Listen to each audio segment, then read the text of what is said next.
Hey, good afternoon, everybody. Tom Stewart here. My co-host today, filling in for Liz, is Aja Holiday, and our Hello. guest today is Troy Knight, and this is Smart Business Moves. Well, hello, Hey. everyone. How's everybody doing? We're doing awesome. We are doing awesome. Good. What are we talking about today? Troy, what you got for Well, us? yeah, we're going to talk a little bit about some insights. You know, I talk to a lot of people, and for those who don't know me, my name's Troy Knight, and I'm a partner in a house cleaning company known as Castle Keepers. Also, tell a lot of people about MaidCentral. Talk a lot about the industry. Have just general conversations each day with a lot of business owners. So thought it'd be good to share some insights on just some of the things that I'm seeing, I'm hearing, where business owners are looking to go. A little bit about that's what we'll be talking about today. So before we jump into all of that, I mean, you're right. Let's take a minute and just tell us your story, Troy. How did you get involved in the house cleaning business? What did you do before then? What got us to this point? I don't even know if I know this, so I'm really excited. Tell me about you, Troy.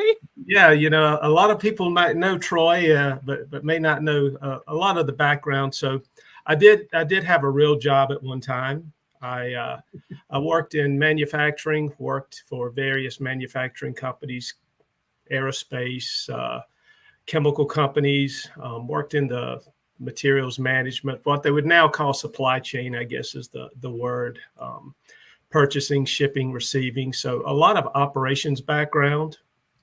And I did that for about 20 years and got to the point where I really didn't like it. Hated going to work on Mondays. I also realized that when you get to be a certain age, you get downsized, you get restructured, that seems to happen a lot as well. And I'm like, if you stay around this long enough, you're going to get downsized one day.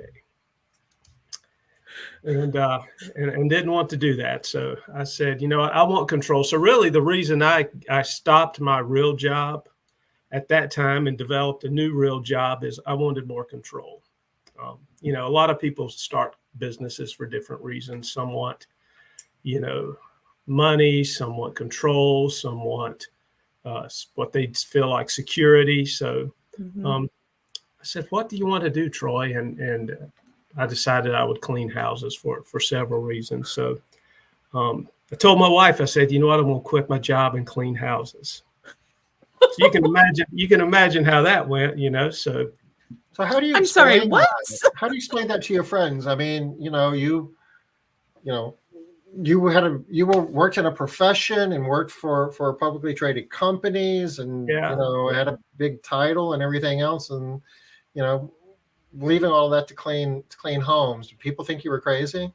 Well, I think people that are in that world, they realize kind of the rat race that it becomes, and what have you done for me lately each month.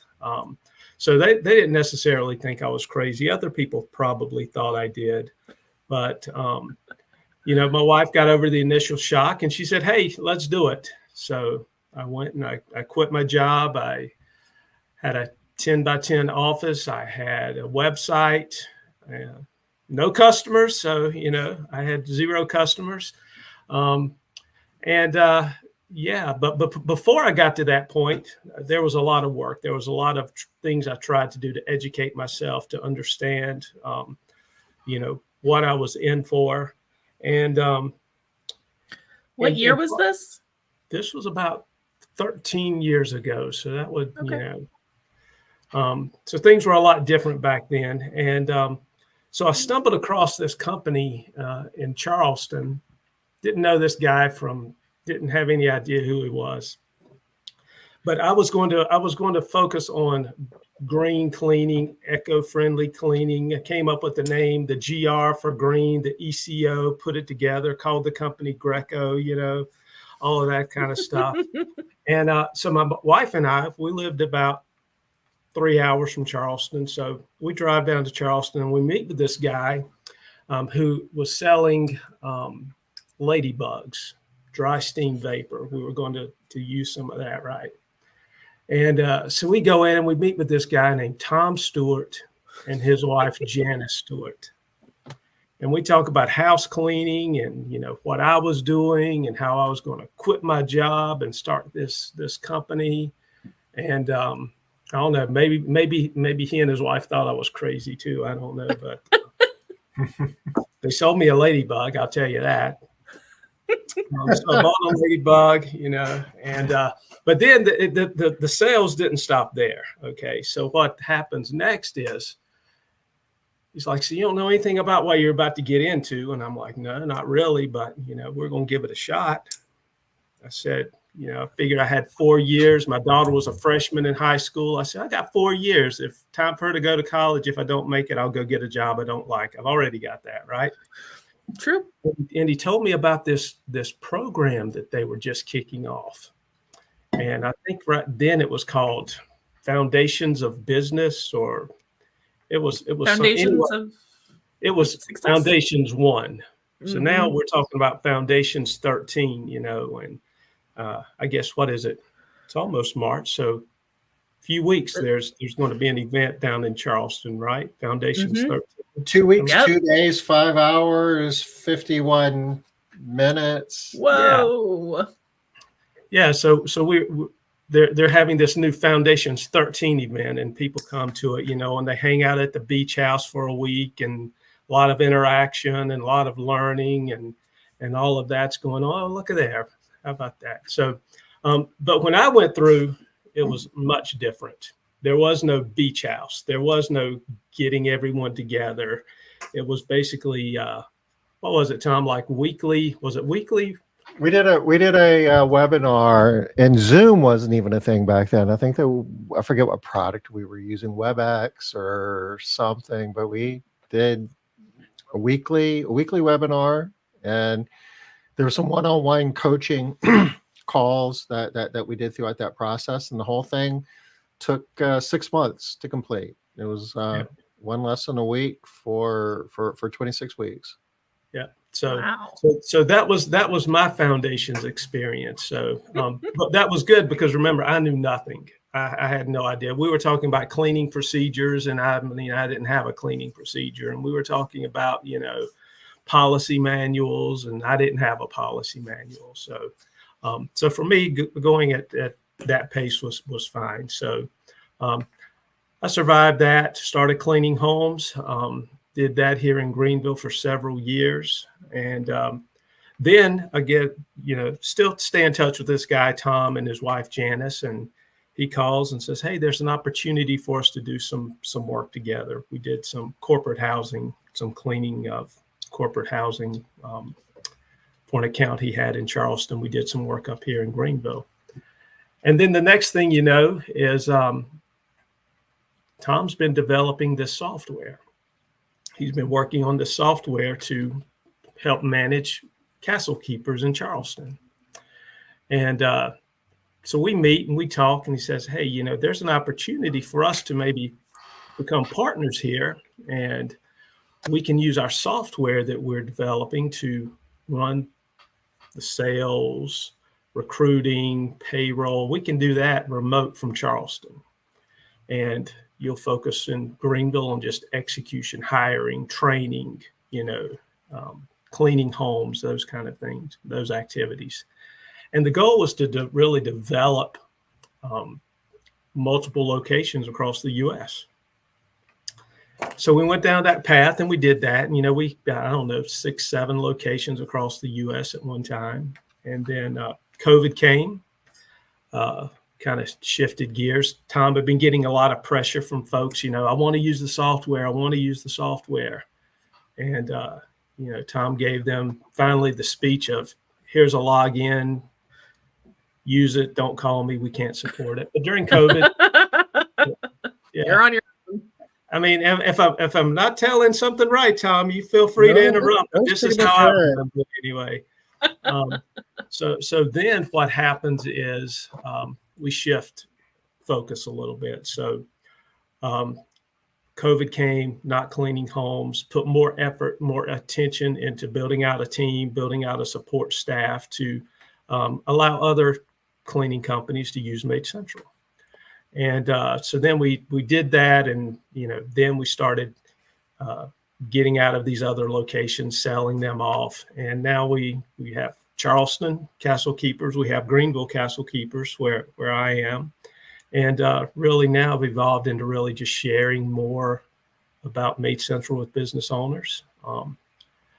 I don't know if a lot of companies, when I talk to them, maybe they're a little disappointed because they don't get the real sales pitch, because we just talk about business. We talk about cleaning houses,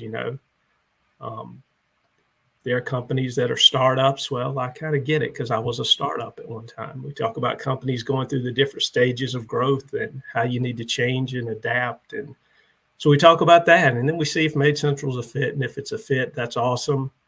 And if it's no, then it's really not no. It's just not right now. That's how I look at it. So there is no win-lose in this game. It either works for us as well as our industry partners. We refer to the companies that use MaidCentral as partners, but it has to work on both sides, or it doesn't work for either one of us. So it really isn't this is why you're so good at what you do, Troy. I mean, we're not trying to hard sell anybody anything. We just want people to know what we do, and if it's a good fit, great. And if it isn't, that's a better outcome than trying to make something happen that's not meant to be.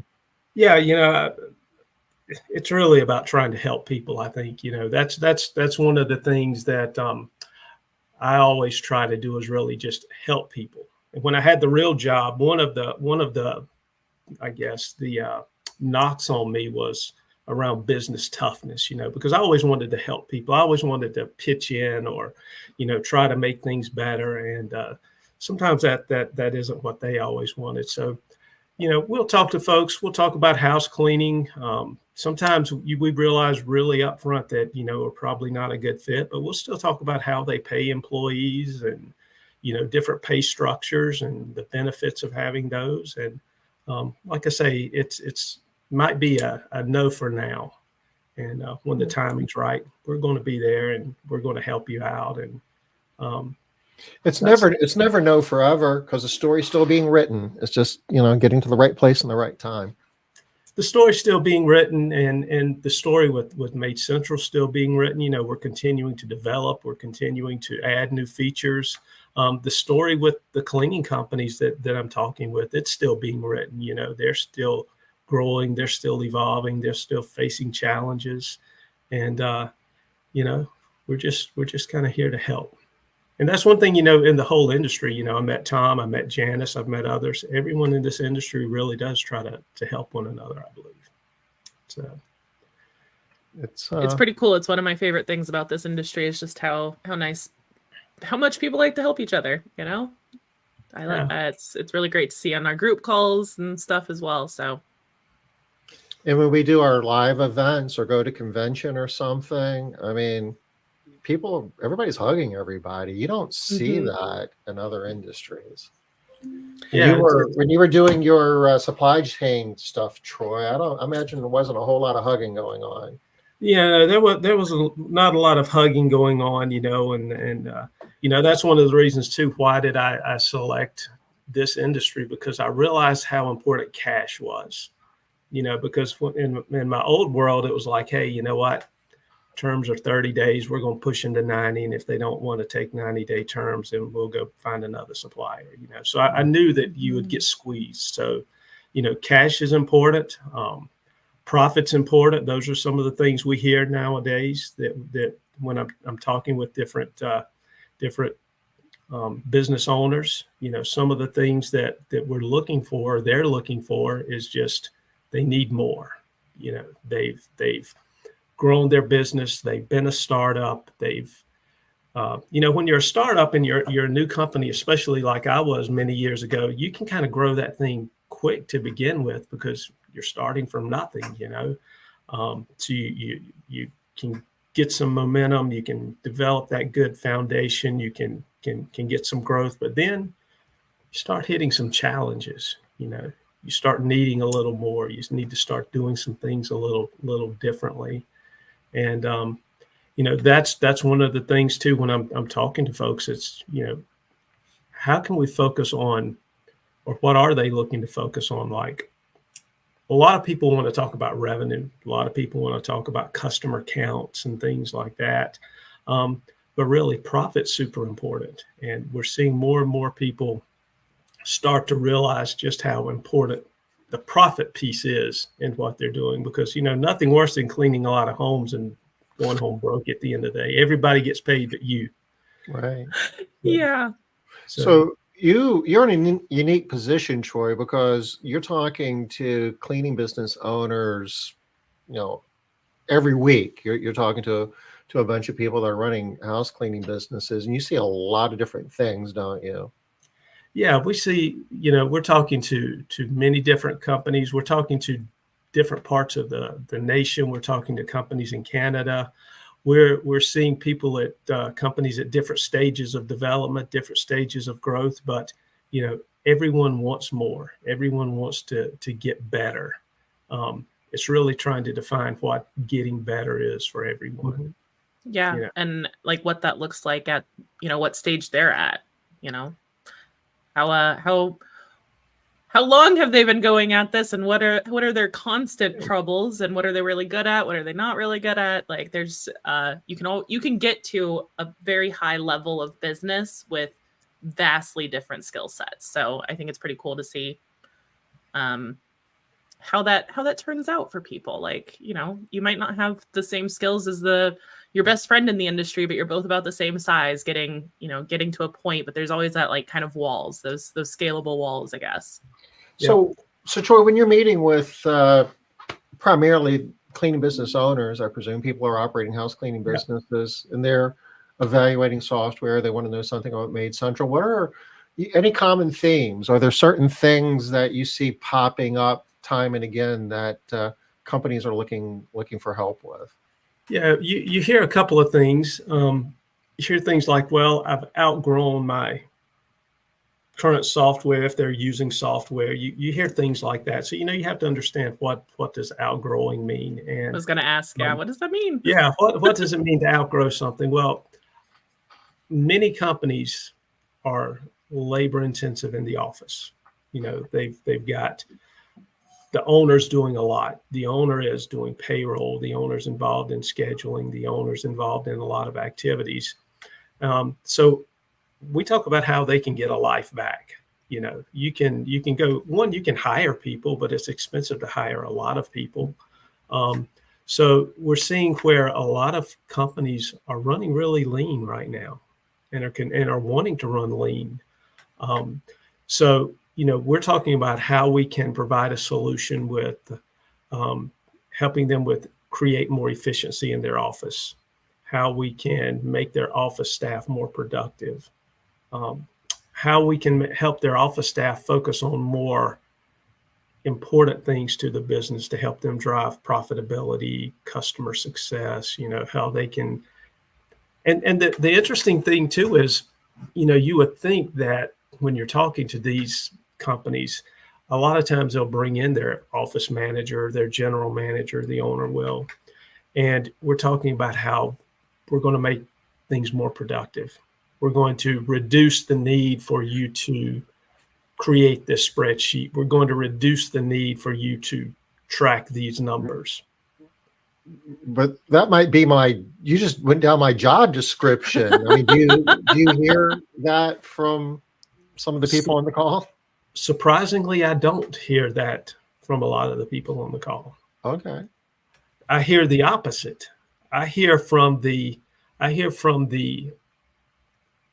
manager, the assistant, the right hand to the owner, if you will.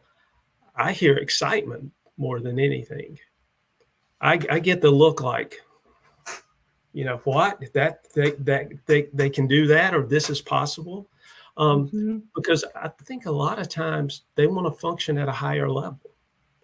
They want to be more productive. They really want to add more value to the organization. They just don't know how. They're just doing what the task is that they're asked to do. it's, that idea that what's like required action that has to happen to, keep the wheels turning and keep the lights on, those things have to happen and somebody has to do them. And there's a number of those types of activities that are very important, and they have to be happening on a regular cadence. But with the right technology, you're able to reduce how much time those required activities take, and then you're able to have that extra time. I had, as a manager, when we had this conversation and those types of things were coming up, I remember just being like, wow, that's possible? Like, it's possible to still have the trains run and I get an extra hour, 2 hours a day to work on something new and exciting. That it's a very interesting, it's a fun conversation. Having been on the other side of it, I remember that very distinctly.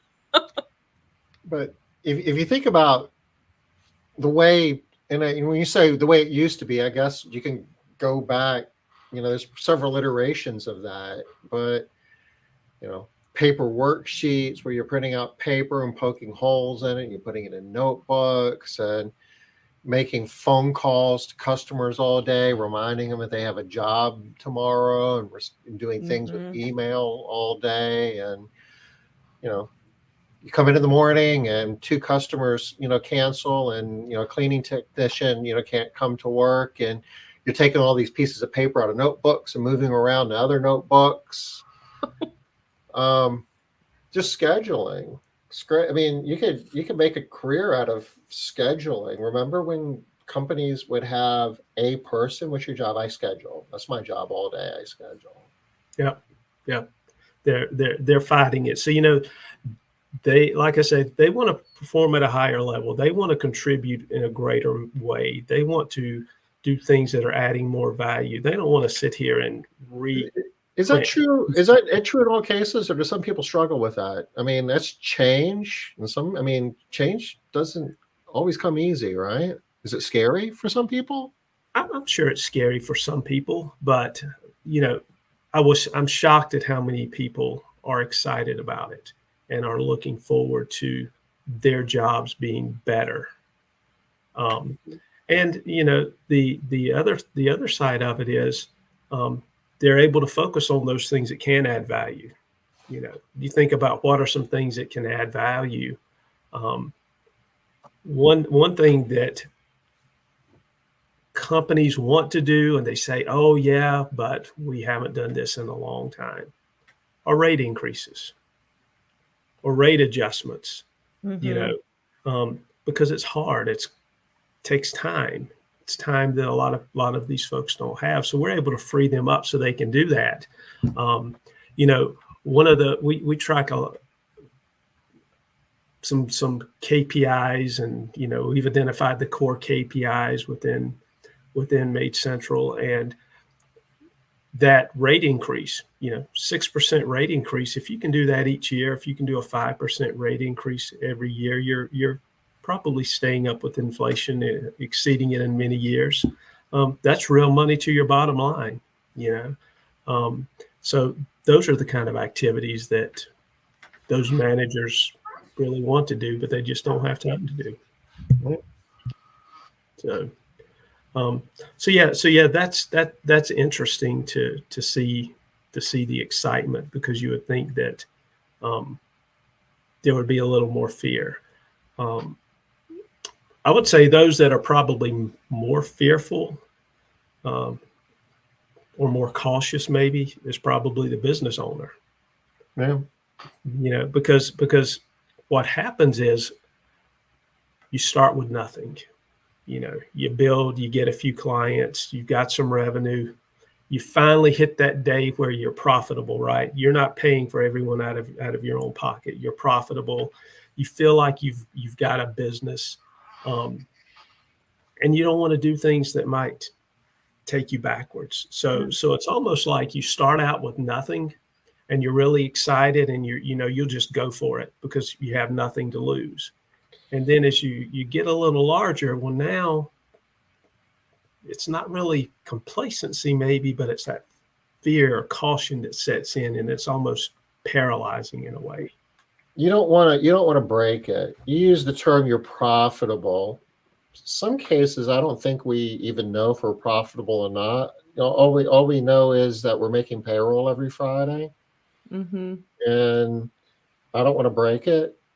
Yeah. And some people are able to make that work, and it's almost an accident. And you don't want to make any changes because you don't know. You're not sure why it's working. Right.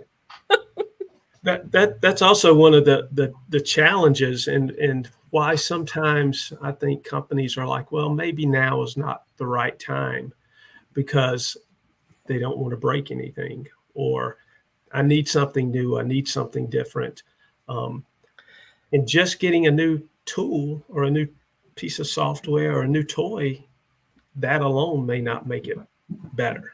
This is a really funny connection here. It's a very similar fear of online booking versus phone booking or in-person booking or quoting and stuff like that, is that fear of that control release of, especially on the scheduling side. We just talked about how scheduling could be a full job, but that becomes like a passion project. And that fear of losing that type of control and not feeling like you're going to get the same results because it's a new process. That happens at all different levels. I think it's very interesting to me. It is, and you mentioned online booking. There was a time when everyone did in-home estimates. We're going to start booking over the telephone. Yeah. You probably went through that, Tom. Oh yeah, I mean, it was a free, no obligation in-home consultation. It wasn't an estimate. It was a free, no obligation in-home consultation was what it was. And the idea of booking jobs over the phone, how can we do that? We haven't seen the house. We really don't know how long it's going to take to clean the house. The fact was, we didn't know how long it was going to take to clean the house when we did a free, no obligation in-home consultation either. It just made us feel better. We trick ourselves into thinking we know more than we really know. And the idea of making a change is, well, I'm not going to know as much, or I'm not going to be as accurate. And you're not that, if you really look at the numbers, a lot of times we're not really that accurate doing what we were doing in the past. Yeah. We'll have that conversation. You're talking about online booking, and the question will come up. Well, what do you do if you get to the home and it's not in the condition that they told you it was going to be in, or they led you to believe? Yeah. You don't want to sound like a smart aleck, but what do you do now? What do you do whenever they lie to you over the phone? They're not honest. Mm-hmm. And there are things you can do. There are processes you can put in place to make that follow-up call before you go in, and to still look for those red flags and all of those things that you can still do to build that relationship and gain that alignment with that client. So all of those things still need to happen. It doesn't mean that stuff doesn't happen and you just show up blind and you're setting your teams up for success. Mm-hmm. That's not what we're talking about. But the crazy thing is, though, and you go through this exercise. So here's like a conversation. We don't book online for all of those reasons Tom talked about. We're scared. We don't know the condition of the home. We haven't had a chance to talk with them. Well, it's not uncommon, for probably 10 to 30% of your sales to be booked online in today's world, and that number is probably going to get higher, because we're as we deal with younger generations of consumers, they don't want to talk to people. I'm of the age where I want to talk to you. And the majority of those are done on somebody's phone. I mean, they're out doing something, having fun. It's like, I need to get my home cleaned, and talking to somebody is just, how's you raised your hand. I'm not doing something fun. I just want to be sleeping. And the only time that I can book something at the time that I'm remembering it at 4:00 in the morning is online. When I moved this last time, I booked my carpet cleaner at 3 o'clock in the morning. I woke up in the middle of the night and could not fall back asleep because I was thinking about all the things I needed to get done to move. And I was like, I need to go find a carpet cleaner I can book online. And I sat in bed at 3 o'clock in the morning and searched. I looked at 5 companies. 3 of them did online booking or online quoting. One of them only did one online booking, and they're the ones who got my business because I could book online. And you know, that impact of booking online can be huge. And we're not talking about booking everything online when you think about it. Here's a scenario I like to run through with folks that I think is eye-opening is if you're booking, say, 12 jobs a month, okay, 12 jobs a month, and you're not booking any online. If you can book 3, you're now booking 15 jobs a month. So 3 of your 15 jobs you're now booking is like 20%, right in the middle of that range I just gave you, right? If all 3 of those jobs are every 4-week jobs at $200, $600 a month, right? You do that every month, just those 3. At the end of the year, at the end of 12 months, you've got an annual increase in revenue of about $86,000. Now, if you could book online 3 jobs a month, and it feels good to come in on a Monday morning and see, oh, I booked a job this weekend, and you're still following up. But if that feels good, imagine what it feels like at the end of the year to have sold an additional $86,000 in revenue.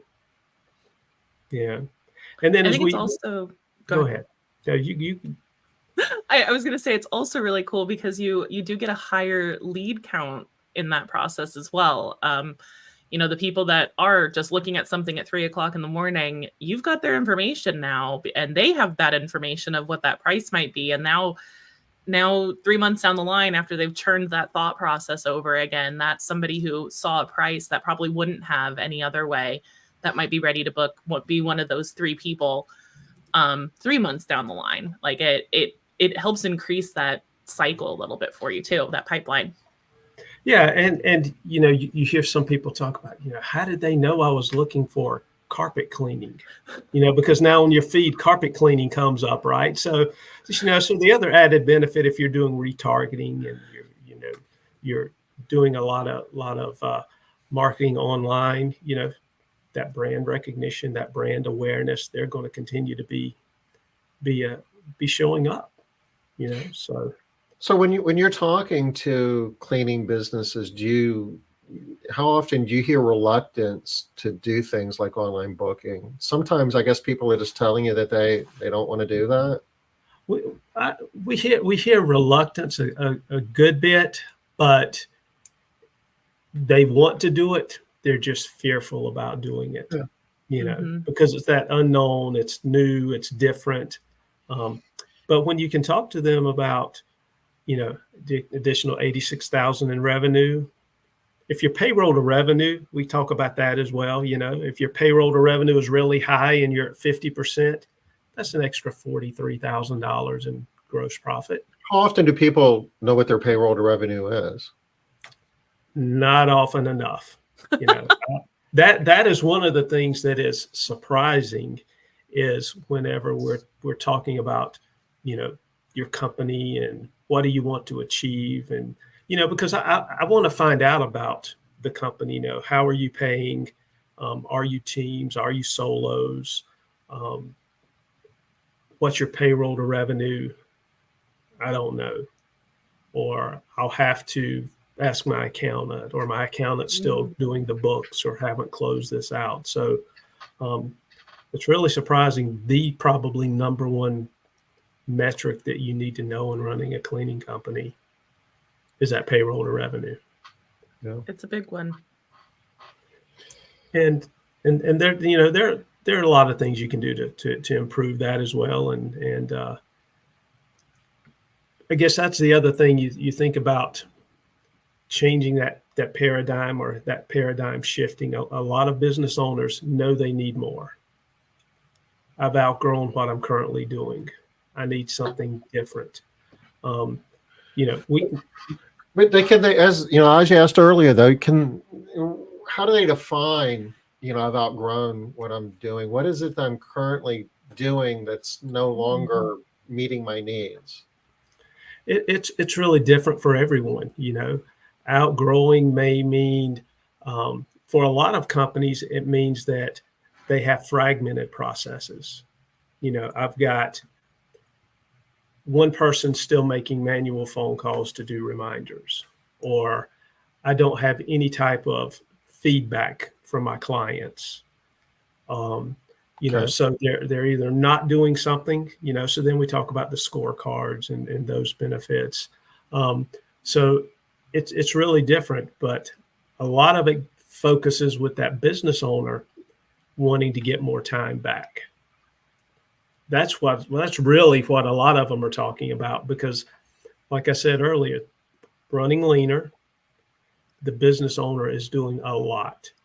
They've got maybe a support staff that's small, but they're doing payroll. They're doing invoicing. They're processing credit cards. They're working with QuickBooks. They're probably fielding all the complaints. So they're doing that. So really, when they say they've outgrown their system, what they really mean is, I need relief. I need help. I can't keep doing what I'm doing now. I want to grow, but I can't grow. I can't take on more. They hit a wall. It's that whole difference between growth and scale. And they hit a wall, and they need to change something structurally in their business to get over that wall and to keep growing. That's what it is. They've hit the wall, and we're talking about what they may need to do to get over that wall, or what they may need to do to change. And a lot of times it is a tool. It is a piece of software. A lot of times it's just a different outlook. But you have to be willing to change processes along with using a different tool. Yeah. I feel like a lot of times around those processes, whatever tools they're using, they built the process around those tools, and it helps instill some of that fear. Are you seeing some of that as like, this is something that I'm really attached to? And I guess, what are some of the conversations around changing those processes around those tools? Well, I think a lot of times it's either because it's easy, or we don't know there's another way of doing something. There are options. There's several ways that you can attack the problem. It's just, remember, I started with nothing. I started very small. I've done it this way. It's got me to this point. What else is there? And that's the other thing, is letting them understand, or helping encourage them to take those chances, to get that education, because really you can't there's not one answer. That might be the frustrating part. Just tell me what I need to do. Well, I can't really tell you what you need to do, because your situation in the Northeast is different than the Southwest, is different than Canada, and your market's different, and your culture and your company's different. So really it's helping people understand that, giving the people the tools to help them figure out what to do. If somebody's just telling you what to do, and I mean, there's exceptions, there's some obvious things, yeah, you need to do this, but a lot of what we need to do is situational. No two companies have the exact same, this is your best path forward. But if you have the data, you can use those numbers to help figure out, and we can help with that part, but you got to have some numbers first before you can really answer those questions. And that's really what it comes down to. Some business owners want something different. They know they need something different, but really what they need is knowledge. Really what they need is the data. They need easy access to the data. They need calculators to help them. They need tools to help them. They need, they need to understand what is a good payroll to revenue number. We talked about that earlier. There are companies that might be, greater than 50% payroll to revenue. Well, for a fact there is. There are companies that are greater than 50%, but you know what? They don't know what they should be at, or they don't know what is a good payroll to revenue number, or how to get there. They don't know what's possible or how to get there. What are the things you can do to improve that payroll to revenue? We see, I see all the time companies that pay a high percent payroll to revenue. They might be paying 47, 48%. And that's because their bill rate's low. Their bill rate's low because they don't know what their bill rate is. They don't know what their average bill rate is. Where if you had that data, if you had that information, you can make adjustments. You can drive that bill rate up. You can look at your pay structures. You can lower that payroll to revenue, and now all of a sudden your employees are making the money they want to make because you're charging what you should charge. And guess what? There's enough left over for you at the end of the day too. Yeah. So if you ask them, what is your average or what is your target? And they might say, I don't know, $75 an hour. That's great.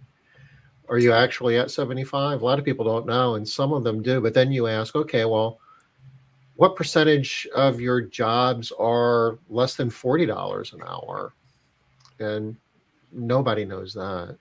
Well, some people do, but you have to have the right tools to do that, right? A lot don't know that. You're right. And kind of getting back to the online booking and just taking calls, sometimes we want perfection, and that really gets in our way. Because part of the conversations we'll also hear are, well,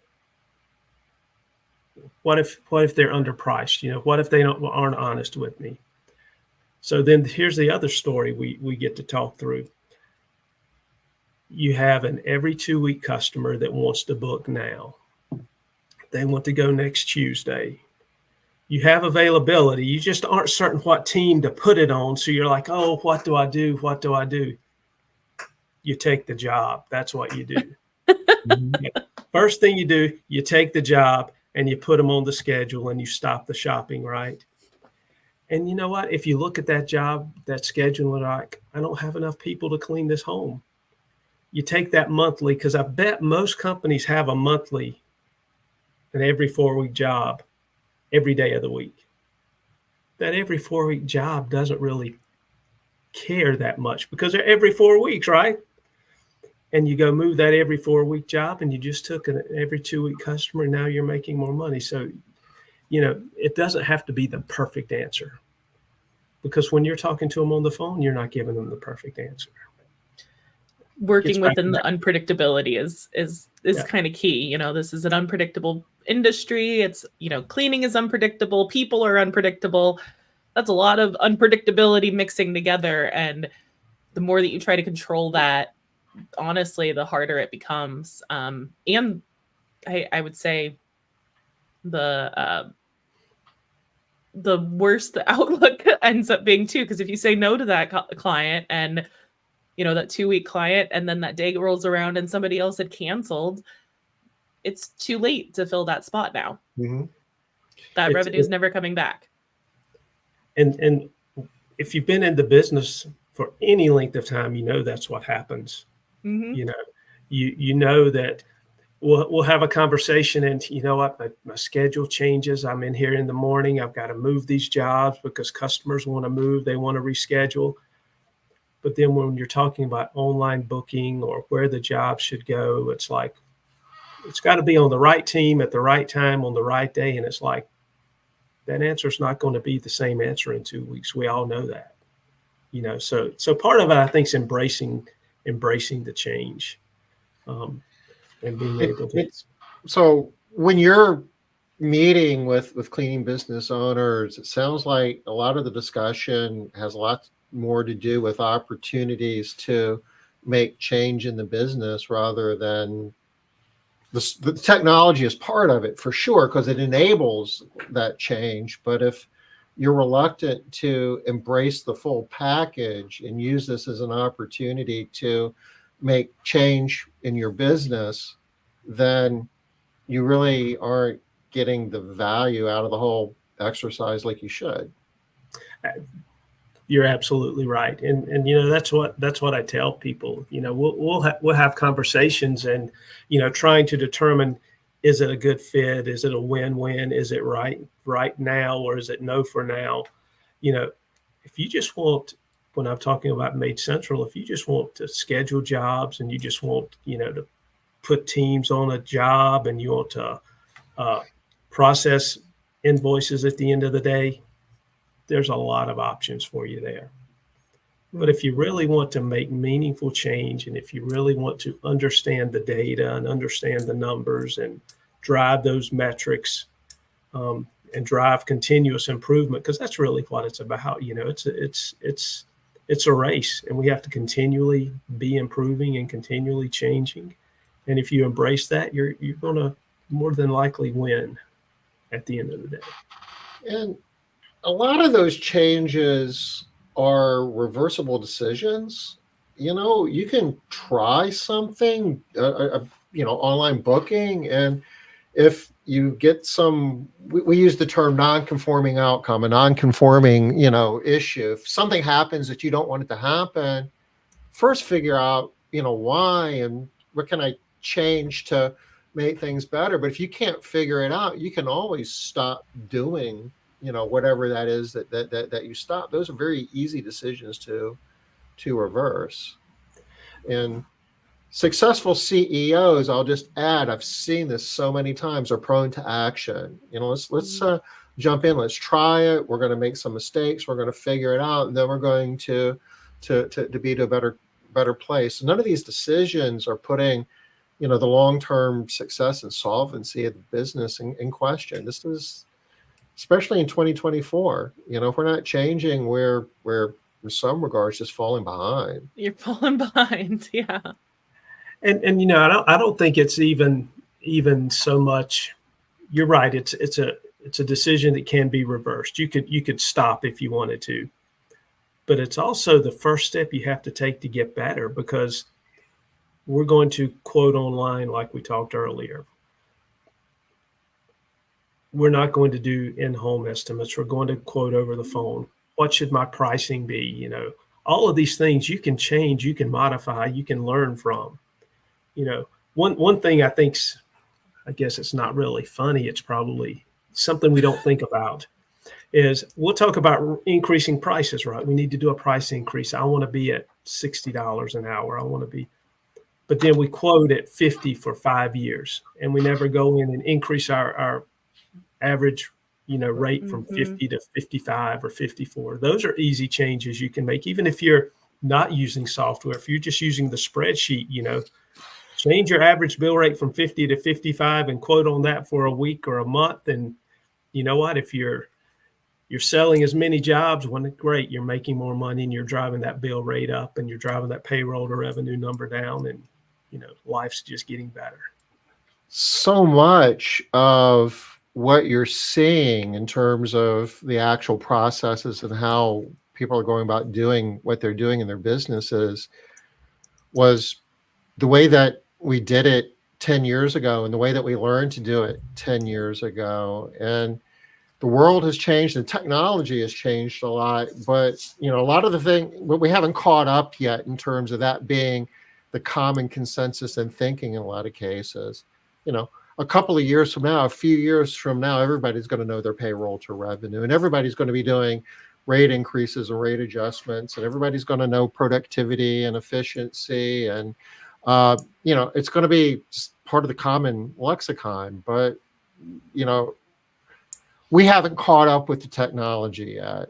But in order to be competitive, in order to stay up, in order to compete moving forward, you know, a lot of things that we take, you know, for granted now were out there 10 years ago. And 10 years ago, it was like you quoting over the phone. Some people were doing it, but a lot of people were reluctant. It hadn't been adopted and fully, embraced at that point. We're talking about a lot of things now that's going to become commonplace. Just people haven't got there yet emotionally, I guess.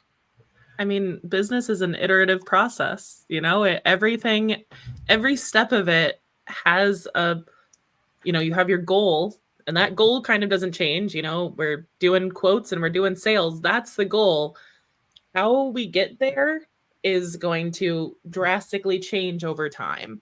And the faster that you're willing to make those changes, I mean, I don't know if you guys agree. Do you agree that it helps you get there? Find if those results, get to those results faster, or realize that that's not the way that your business needs to go. You get an answer faster. So, making those changes is really important.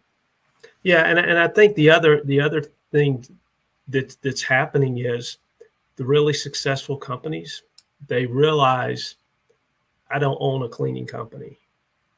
They realize I'm the CEO of an organization, and they start implementing some of these practices. One benefit I believe I have is because of my background in focusing in operations and continuous improvement and visual management and those things, you realize the need and the importance of making those improvements and trying to continually get better. You understand that every business, there's a life cycle to it. And you know what, we want to extend that. We want to extend that growth stage. We want to, if we see where we're flat and we're mature, we want to continue to innovate. We want to continue to move forward. Otherwise, we're going to start to decline. And that's where, even if we have mature companies we're talking with, we have that opportunity to, extend that curve upward instead of just continuing to ride the wave down. Got a comment here from Denise. She's pointing out that she's done foundations a couple of times with us, and how she made a shift from being afraid of the numbers to actually embracing them and using them to run her business. And as time goes on, it's going to be the norm. If you don't have those numbers and know what to do with them, then you're going to have a hard time keeping up. You're going to have a hard time competing. You can't manage anything you're not tracking. Yeah. And it's about improving your number. It's not about me making my number bigger than Aja's number. Yeah. It's about me. What am I doing today to improve my number? Yeah. That question of what is everybody else at? Well, don't look at their paper. That's not the answer. What is better? It's useful to know kind of what the industry norms are, and we share that information. But wherever you are is wherever you are, and you need to embrace the idea of continuous improvement, and that's the name of the game. We are kind of running up against the top of the hour here, and Danae was mentioning foundations, and I'm going to throw this up here again and just mention that there are a couple of slots still open. If anyone is interested in doing Foundations 13, it's a different experience than when Troy did it. We spend a week in a beachfront. They call it the mansion. It's a really big house with a swimming pool, and you walk out the back door and you're standing in front of the Atlantic Ocean. We take that work that we used to do in over a course of 6 months, and we do it in the course of 7 days. And it's a lot of work, but it's a lot of fun, and we all stay in the same house. And by the end of the week, you make a lot of friends and relationships that you'll maintain for the rest of your life. A lot of the business principles, the professional management techniques that we've built into MaidCentral were developed and honed through doing foundations over the years. So how many times, Aja, have you seen, helping a new partner implement MaidCentral? Like, if they've been through foundations, how much easier it is for them, and the insight that they have in terms of what MaidCentral is doing for them. Oh, absolutely. I see it. I would say, I mean, of all the people that I've seen that have done foundations, that I've seen through implementation, all of them have gotten through it. I mean, at least in the time that we expect it to, if not faster. And in that process, we're seeing them making the connections of why MaidCentral is built the way it is, where they'll kind of reach the kind of what do I want to call that, the conclusion, the big reveal. You know, if we're trying to teach somebody, we want to give them the big reveal of like, oh, this is how it gets, how it, you know, how we get there and why it's there. And they'll beat us to the punchline half the time, where they're like, oh, it's there because of this, and it's because they've been to foundations and they really understand those professional management practices and core principles that we use MaidCentral for. You can have all types of businesses operate. I mean, that's the kind of the goal, is that you can have your business the way that you want it to be, the culture that you want, and the growth that you want, and the profitability that you want to see, all on the same core principles. So there's still a lot of flexibility and understanding that comes with that. And I see it I've seen it every time that we go through implementation. It's really obvious who's gone through foundations and who hasn't. And Aja, you're going to be joining us as well. I am. I'm so excited. I've envied. I've had FOMO about foundations for the last 10 years that I've been in the industry, of just like, oh my gosh, I really wish I could go. I've heard so much about it. Like every industry event that I've gone to, foundations always comes up. The relationships that people have, they all met at foundations and are still working together as far as like having a business community around them. And to be able to go and be part of the education process of it, and being able to do one-on-ones with people and kind of share some of my experiences and help people solve some of their problems. I'm so excited. I am pumped. And the fact that you guys are gonna get me to sleep right next to the ocean when I have a big fear of the ocean is a big deal. So I'm quite excited about it. Huh. Well, it's a low risk activity. I mean, this So is living in a landlocked state. You'd think the fear would have dissipated by now. Right. No, you're gonna love it. It's gonna be awesome. Yeah, I'm wow. very excited. Well, this was good. Troy, thank you for helping us out and sharing your story and telling us some of the things that you see as you're meeting with cleaning businesses, trying to help them solve some problems, and yeah, that's what it's about. Just having some conversations and trying to help everyone get better and improve. And that's the other thing. I think whenever I'm talking to a lot of business owners, they don't realize just how big a resource we can be at MaidCentral. Even if you're not using the software, even if you're not a partner yet, there's still a lot of education. There's still a lot of tools, and I always encourage everyone to use us as a resource. So we do all kinds of training programs that are available to just anybody who's interested. Aja does a monthly live stream on, is it a live stream or is it a webinar? Webinar, yeah. But it's free to anybody on core KPIs. We have a KPI of the month that goes along with our KPI calendar. What's our KPI for March, Aja? I knew you were going to put me on the spot, and I should have been more prepared. Okay, well, you'll have to tune in March to find out. But if anybody wants to know about any of those training opportunities, where do they go? They go to maidcentral.com/events. Okay. We've got our core KPI webinar up there. Our live events are up there as well. That is the best place to find us. So maidcentral.com/events. And yeah, I think I met all of those. So I'm excited for every one of them.